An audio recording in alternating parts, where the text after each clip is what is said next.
A long time ago, I had a boss I really liked. He was smart. He could crank out hundreds of words on a topic in minutes, which was great when he was writing term papers, but not when he was writing emails.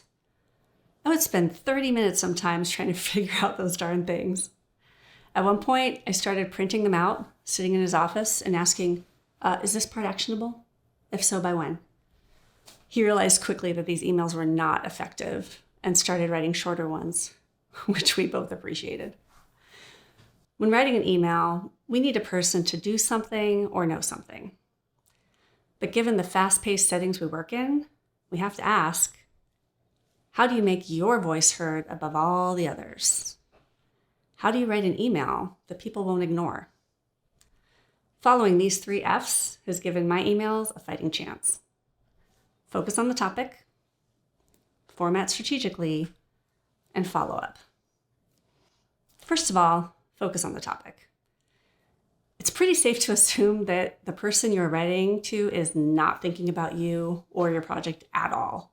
They are likely pulled in many directions just as you are, so your job is to get their attention quickly and turn that attention into action. These questions can help you focus your email. What do you want the recipient to do or know? If you need a reply, by when? And what information do they need in order to respond? Here's an example of an email that's more likely to get a response. We'd like to get your edits on this manuscript by April 18th. If we have your review by the 18th, we can hit the publisher's deadline. If this deadline is not feasible, please let me know and we'll figure out another approach. As you see here, the request is polite but clear and focused on one topic. But even the shortest and most focused emails may not get a person's response. That's where the next F comes in. Format strategically.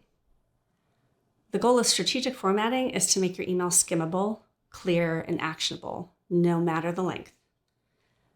To make it skimmable, I rely on 2 B's, bullets and bolding. Bullets are a simple way of breaking up the visual monotony of long sentences. They will also draw the reader's eye to those areas so they can clearly and quickly see the options they have to consider or points to digest. Bolding is an amazing secret weapon, but don't overuse it or it will lose its impacts. When used intentionally, it'll draw the reader's eye to the most important part of the email that you really want to drive home. Secondly, you need to make the content clear. One simple way to start is by writing shorter paragraphs.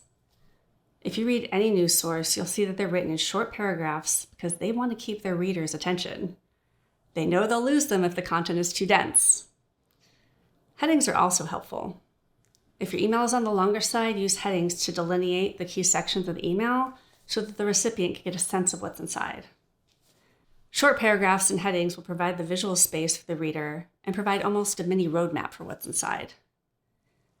Now, if you need someone to do something, give them an actionable link. You'll get a much higher response rate if you point them to exactly what you need them to do. Anytime you can link to documents, websites, or even Slack conversations, it not only breaks up the visual monotony, but it puts the task right in their hands. So let's look back at that initial example.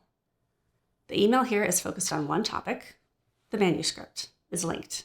Here's the action. The deadline is bolded. Here's what's important.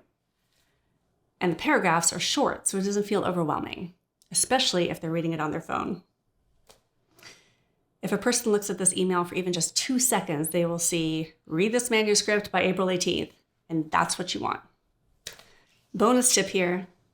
I also briefly explained why the April 18th deadline is important. Anytime you can connect your request to a goal that they're vested in too, they're more likely to reply. Lastly, the 3rd F. Plan to follow up. People are often well-intentioned but busy. If you haven't heard from them in a few days, check in as the deadline gets closer. Do not wait until the day of the deadline, or worse, after. To avoid sounding micromanagey, you can phrase the email in a way that shows proactivity and collaboration.